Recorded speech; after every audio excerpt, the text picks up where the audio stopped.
बिस्मिल्लाहिर्रहमानिर्रहीम। दोस्तों, आज की इस वीडियो में मैं आपको सिखाऊंगा कि किस तरह से एक सिंपल मॉडल जो कि हमने प्रीवियस वीडियोस के अंदर एक सेकंड ऑर्डर सिंपल मॉडल जो है वो अप्लाई किया था स्मार्ट पीएलएस के ज़रिए, तो उसके कुछ आउटपुट हमने जनरेट किए थे। तो उन आउटपुट को आप अपने डाटा एनालिसिस के चैप्टर में किस तरह से एडजस्ट करते हैं और उन फाइलों को यूटिलाइज़ कैसे करते हैं। तो आइए आज मैं आपको तरीका सिखाता हूँ सिंपल मॉडल के आउटपुट को जनरेट करने का।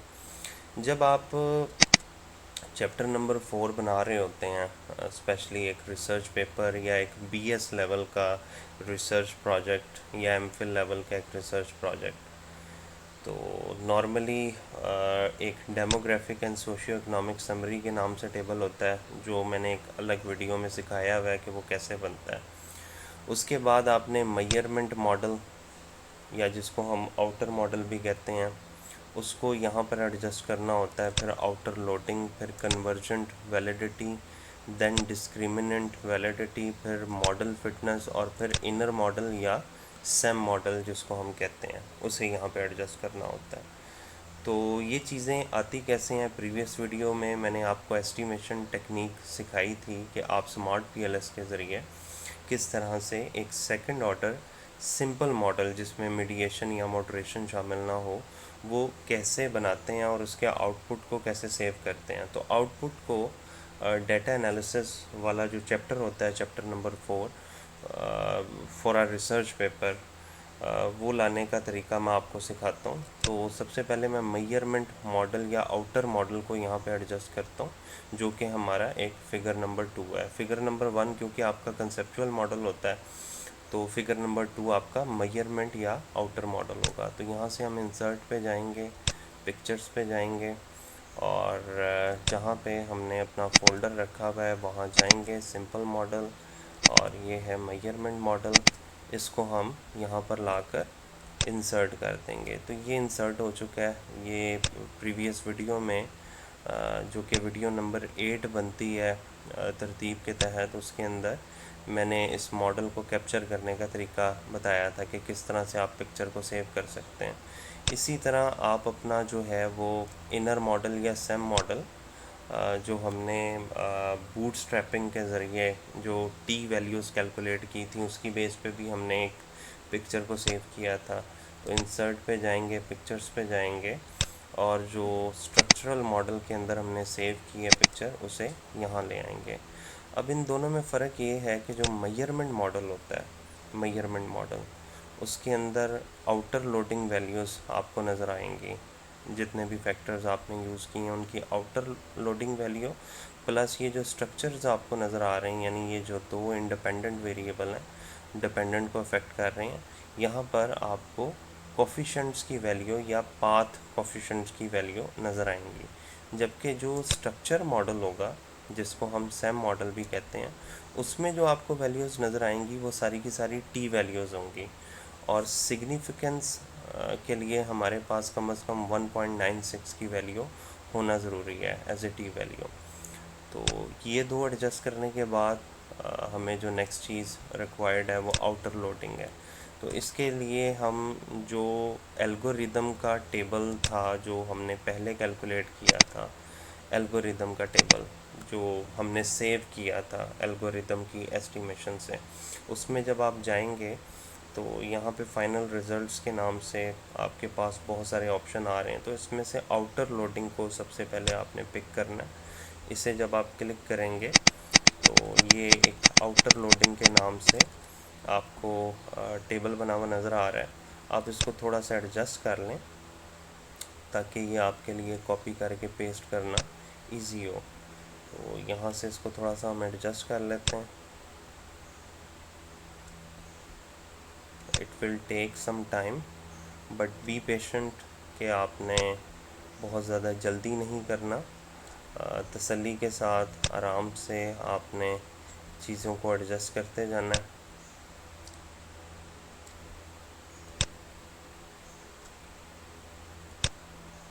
और जब ये तकरीबन एक पेज की लेंथ में आपको लग रहा हो कि एडजस्ट हो चुका है पेज की विड्थ के लिहाज से, तो देन आप इसको कॉपी कर सकते हैं। ये देखिएगा,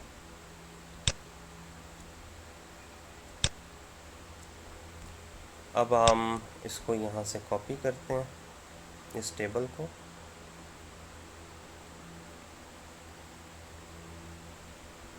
जी, कंट्रोल सी प्रेस करके आप इसको आउटर लोडिंग वाले टेबल 4.2 में ले आएँ।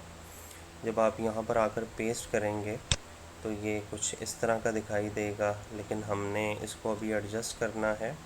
इसके लिए हम क्या करेंगे, यहाँ पे ये कॉर्नर पे एक साइन आपको नज़र आ रहा है, इसको क्लिक कर दें और लेआउट पे जाकर, बल्कि डिज़ाइन पर जाकर आप ये पहला वाला ऑप्शन जो है ये क्लिक कर दें। अब इन्हें थोड़ा सा आप बेशक एब्रीविएटेड फॉर्म में ले आएँ, दैट इज़ ES, और ये है जी FS, और ये है जी लॉन्ग ट्रेनिंग ड्यूरेशन, ये है जी ऑप्टिमाइज स्केजुलिंग, ये है जी प्रोजेक्ट स्केजुलिंग, ये है जी प्रोजेक्ट सक्सेस, देन है जी शॉर्ट ट्रेनिंग ड्यूरेशन, और देन है जी आपके पास ट्रेनिंग ड्यूरेशन। अच्छा जी, अब इसमें आपने दो काम करने हैं। पहले तो ये कि आपको ये हर फैक्टर 2 दफ़ा रिपीट होता हुआ नज़र आ रहा है, तो आपने क्या करना है कि पहले फैक्टर को कंसिडर कर लेना है, यानी पहले नंबर को कंसिडर कर लेना है और दूसरे को आपने डिलीट करते जाना है। तो यहाँ से हम ES जो सेकंड रो के अंदर है इसको डिलीट कर देंगे। फिर ये ES2 जो सेकंड टाइम रिपीट हो रहा है, मतलब जो रिपीटिंग हैं उनको आप डिलीट करते जाएं, लेकिन ये ध्यान रखें कि आपने पहले वाला डिलीट नहीं करना, ठीक है। तो ये डिलीट हो गया। फिर इसी तरह FS1 पहला छोड़कर दूसरा डिलीट, ठीक है। FS2 पहला छोड़कर दूसरा डिलीट, ये इस तरह से डिलीट करते जाएं, ठीक है जी। इसी तरह ये FS4 डिलीट हो गया। फिर इसी तरह LDT1 पहला वाला आपने कंसिडर करना है, दूसरा डिलीट कर देना है, ठीक है। इसी तरह LDT2 पहला वाला कंसिडर करें, दूसरा वाला डिलीट कर दें, ठीक है। इसी तरह LDT3 पहला वाला कंसिडर करें, दूसरा वाला डिलीट कर दें। फिर इसी तरह LDT4 पहला वाला कंसिडर करें और दूसरा वाला डिलीट कर दें, और इसी तरह LDT5 है, ठीक है। इसी तरह बाकियों के साथ आप करते जाएं। क्योंकि ये काफ़ी लंबा टेबल है तो मैं थोड़ा सा वीडियो को स्किप करूँगा। ऑलराइट जी, तो हर फैक्टर जो कि सेकंड टाइम रिपीट हो रहा था हमने डिलीट कर दिया। अब इसमें आपको कुछ कॉलम नज़र आ रहे हैं जो बिल्कुल ब्लैंक हो गए हैं, जैसे कि ये PS वाला कॉलम जो है ये पूरा ब्लैंक है, तो आप इसको अप साइड से एक दफ़ा क्लिक करके डिलीट कर दें, डिलीट कॉलम। इसी तरह आप देखिएगा कि आपको लास्ट वाला कॉलम भी जो है वो ब्लैंक नज़र आ रहा है, तो इसको भी आप यहाँ से अप साइड से क्लिक करके डिलीट द कॉलम, ठीक है। अब ये कुछ इस शेप में आ चुका है जो हमें बेसिकली रिक्वायर्ड था। अब हमने क्या करना है, हमने इसकी जो विड्थ है वो एडजस्ट करनी है अकॉर्डिंग टू अबव पिक्चर, ठीक है। याद रखिएगा जब आप डाटा एनालिसिस के टेबल बना रहे होते हैं तो कोशिश ये करें कि आपके तमाम टेबल की जो विड्थ है यानी जो चौड़ाई है वो बराबर होनी चाहिए। तो ये एडजस्ट करने के बाद यहाँ पर अब ये बेसिकली एक तरह से कन्फर्मेटरी फैक्टर एनालिसिस है कि जिसमें आपको वैल्यूज़ जो हैं वो कंफर्म वो कर रहा है कि इनकी ये जो है वो समझ लें कि एक तरह से वैल्यूज़ हैं आउटर लोडिंग की जो कि अपने मेन वेरिएबल को मेजर कर रही हैं, ठीक है। और as a rule of thumb Hair et al की रिसर्च के मुताबिक जो आपकी फैक्टर लोडिंग वैल्यू होती है that should be at least 0.7 और ग्रेटर।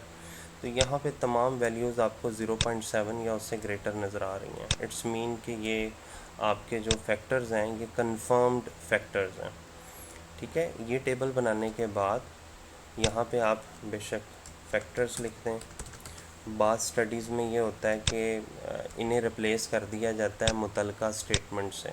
तो आप इन फैक्टर्स को जो इनसे रेलिवेंट आपकी आइटम या स्टेटमेंट हैं क्वेश्चनर के अंदर उनसे भी रिप्लेस कर सकते हैं, जबकि ये वैल्यूज़ एज इट इज़ आपको लिखी रहने देनी चाहिए। अच्छा, ये करने के बाद पूरे टेबल को सिलेक्ट करें और यहाँ से नो बॉर्डर पहले कर दें और उसके बाद बॉटम, टॉप और इधर से भी आपने लास्ट वाली रो को सिलेक्ट करके बॉटम। ठीक है जी। उसके बाद आपको जो इसकी एस्टिमेशंस हैं, जो लोडिंग की वैल्यूज़ हैं वो बोल्ड नज़र आ रही हैं, तो आप इन्हें अनबोल्ड कर दें। ठीक है, बाकी जो इनके नेम्स हैं वो बोल्ड रहने चाहिए। अच्छा जी, ये तो था आउटर लोडिंग। आउटर लोडिंग के बाद जो नेक्स्ट टेबल हमें रिक्वायर्ड होता है वो कन्वर्जेंट वैलिडिटी है। तो उसके लिए आप दोबारा एक्सेल की शीट में जाएं, नेविगेशन पे जाएं, तो यहाँ पे है जी कंस्ट्रक्ट रिलायबिलिटी एंड वैलिडिटी। इसको कन्वर्जेंट वैलिडिटी भी कहते हैं। तो ये शो के बटन पे आप क्लिक करेंगे तो यहाँ पर आप आ जाएंगे कन्वर्जेंट वैलिडिटी एंड रिलायबिलिटी। इस टेबल को एज इट इज़ कॉपी कर लें, क्योंकि एक टेबल पहले हमने एडजस्ट कर लिया था, तो इसको एडजस्ट करने की ज़रूरत नहीं पड़ेगी। इसको सिंपली आप यहाँ से जाकर थोड़ा सा डिज़ाइन पे जाकर इसको पहले यहाँ से क्लिक करें, देन आप अपना जो फ़ॉन्ट का कलर है वो ब्लैक कर दें। ठीक है जी। उसके बाद टेबल को थोड़ा सा एडजस्ट कर लें अकॉर्डिंग टू अबव टेबल। ये आ गया। ठीक है जी। और ये करने के बाद आपने थोड़ा सा सेटिंग इसकी कर लेनी है। कंट्रोल ई प्रेस करेंगे तो ये मिड में आ जाएगा। इसी तरह ये जो एस्टिमेशंस हैं ये भी कंट्रोल ई प्रेस करके मिड में ले आएँ। कंट्रोल बी प्रेस करें ताकि ये अनबोल्ड हो जाएं।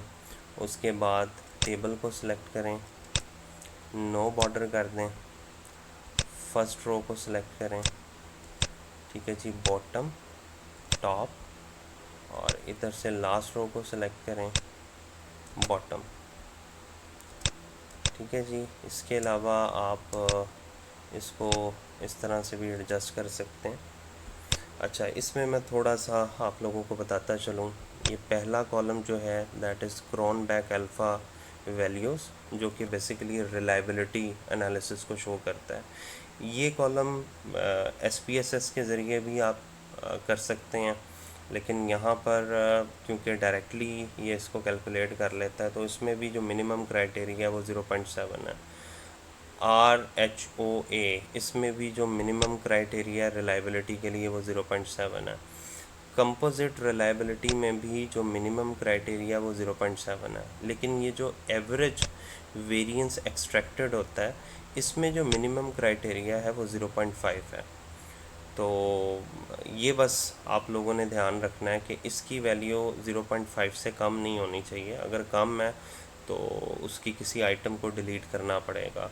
तो फ़िलहाल हमारी जो convergent validity according to Hair et al है वो वैलिड है। मींस आपके तमाम जो मेजर्स हैं वो वैलिड हैं और रिलायबल भी हैं।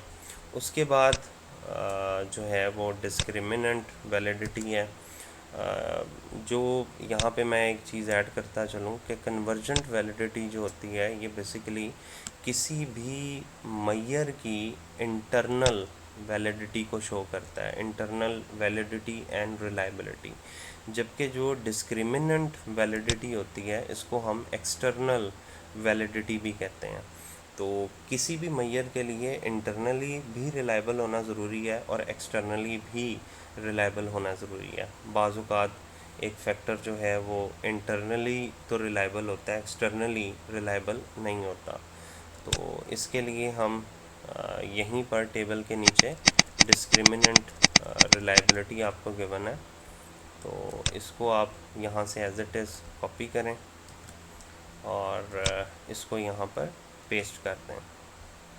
ठीक है, और इसको भी उसी तरह से हमने एडजस्ट करना है कि हमने बेसिकली यहाँ पर क्लिक किया, डिज़ाइन पर गए, इसको क्लिक किया, देन आपने क्या करना है जी, एडजस्टमेंट करनी है। आप इनको ये कर सकते हैं कि आप इनको शॉर्ट वर्ड में ले आएँ, उससे ये होगा कि टेबल थोड़ा सा बेहतर हो जाएगा। लाइक ये ES हो गया, ये FS हो गया, ये LTD हो गया। ठीक है, इसको एब्रीविएटेड करते जाएं, OS। ठीक है जी, ये हो गया प्रोजेक्ट स्केजुलिंग, ये हो गया project success, short training duration, और ये आ गया जी ट्रेनिंग ड्यूरेशन। ठीक है, इसी तरह अपवर्ड भी आप इसी तरह की एडजस्टमेंट करते हैं। ES, FS, LTD, then OS, then PS। ठीक है जी, उसके बाद PSC। ठीक है जी, शॉर्ट ट्रेनिंग ड्यूरेशन, और ये आ गया TD। अब ये देखें कि टेबल जो है वो श्रिंक होकर जो है वैसे ही कन्वर्ट हो गया जैसे हम रिक्वायर कर रहे थे। अच्छा जी, इसका जो रूल ऑफ थंब है वो ये होता है कि ये जो वैल्यूज़ आपको नज़र आ रही हैं, हर कॉलम में जो पहली वैल्यू आपको नज़र आ रही है, ठीक है, it should be greater than the values other in the column. तो इनको आप बेशक बोल्ड कर लें यहाँ से। तो जो डिस्क्रिमिनेंट वैलिडिटी है, ये जो क्राइटेरिया होता है ना, इसको हम कहते हैं फॉर्नल लार्कर क्राइटेरियन। बाज़ औक़ात ये क्राइटेरिया बहुत अच्छे एस्टीमेट्स नहीं देता, बाज़ औक़ात ये बहुत अच्छे एस्टीमेट दे लेता है। तो इसको हम फॉर्नल लार्कर क्राइटेरिया कहते हैं। अब इस क्राइटेरिया के हिसाब से हर कॉलम की जो पहली वैल्यू है, it should be greater than other values of the same column. तो अगर आप देखें तो अदर वैल्यूज़ ग्रेटर आ रही हैं, तो इट्स मीन कि ये जो क्राइटेरिया है ये मीट नहीं हो पा रहा है। यहाँ पे भी अगर आप सेकंड कॉलम में देखें तो पहली वैल्यू के अलावा बाकी सारी ग्रेटर आ रही हैं। तो आपकी ये पहली वैल्यू जिसको आप बोल्ड कर रहे हैं, इट शुड बी ग्रेटर। ठीक है, तो इसी तरह कॉलम बाय कॉलम चेक करते जाएं तो ये एक्सटर्नल वैलिडिटी बहरहाल इसकी वायलेट हो रही है। एक दूसरा क्राइटेरिया होता है जिसको HTMT रेशो कहते हैं, वो भी मैं आपको दिखाता हूँ।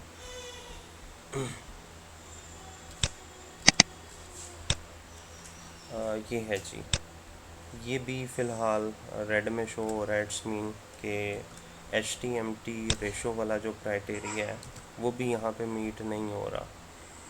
तो इसको भी उसी तरह से एडजस्ट कर लेंगे। ठीक है, बहरहाल ये रेड में वैल्यूज़ शो हो रही हैं। इसका जो क्राइटेरिया है कि आपकी ये जो वैल्यूज़ हैं, दीज शुड बी 0.9 और लेसर। 0.9 या उससे कम होनी चाहिए ये वैल्यूज़। तो ये ज़्यादा हैं, इट्स मीन एक्सटर्नल रिलायबिलिटी इसकी इंश्योर नहीं हो रही। उसके बाद आप चले जाएंगे जी मॉडल फिटनेस की तरफ। तो यहाँ पर एक हमारे पास ऑप्शन मौजूद है मॉडल फिट का। तो यहाँ पर से इसको आप कॉपी कर लेंगे। अच्छा, PLS की एक सबसे बड़ी खामी ये है, क्योंकि ये ट्रायल वर्जन है, तो ट्रायल वर्जन में NFI की वैल्यू गिवन नहीं है। ठीक है, ये वैल्यू जो है वो 0.9 या इससे ग्रेटर होनी चाहिए, जबकि SRMR जो है वो 0.08 या इससे कम होना चाहिए। तो मॉडल कुछ हद तक फिट है, लेकिन NFI गिवन नहीं है। तो बहरहाल इस टेबल को भी उसी तरह से जैसे बाकी टेबल एडजस्ट किए हैं वैसे कर लेंगे। और उसके बाद लास्ट होता है जी टेबल, जिसको हम स्ट्रक्चरल इक्वेशन मॉडल एस्टिमेशन कहते हैं। तो इसको आपने ये करना है जी कि इसके लिए हम जो हमने बूटस्ट्रैपिंग के ज़रिए टेबल बनाया था उस पर चले जाएंगे, स्ट्रक्चरल मॉडल वाला टेबल, और इसके अंदर से हमने बस एक टेबल उठाना है और वो होगा टोटल इफ़ेक्ट वाला टेबल। ठीक है जी, टोटल इफ़ेक्ट वाले टेबल पे जाएंगे और इसको एज इट इज़, बल्कि पहले इसको एडजस्ट कर लें ताकि ये थोड़ा सा आपके लिए कॉपी पेस्ट करना आसान हो।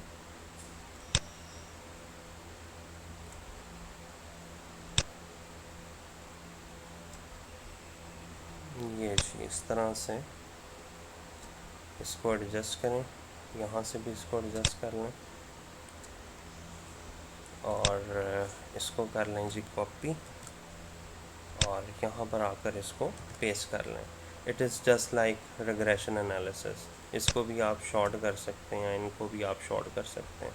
तो it is just like regression analysis. अब ये यही बता रहा है कि जो प्रोजेक्ट स्केजुलिंग है उसका इफ़ेक्टिव स्केजुलिंग के ऊपर पॉजिटिव इम्पेक्ट है जो कि हाईली सिग्निफिकेंट है।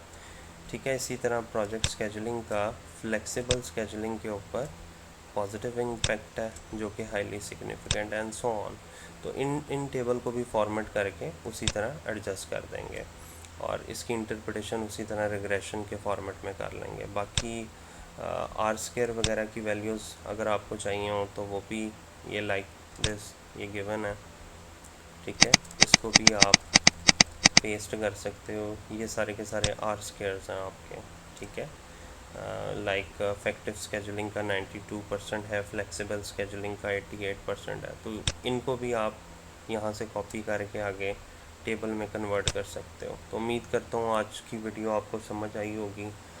मज़ीद वीडियोस के लिए चैनल को लाइक और सब्सक्राइब ज़रूर कीजिएगा और कमेंट्स के ज़रिए अपनी सजेशन ज़रूर बताइएगा। शुक्रिया।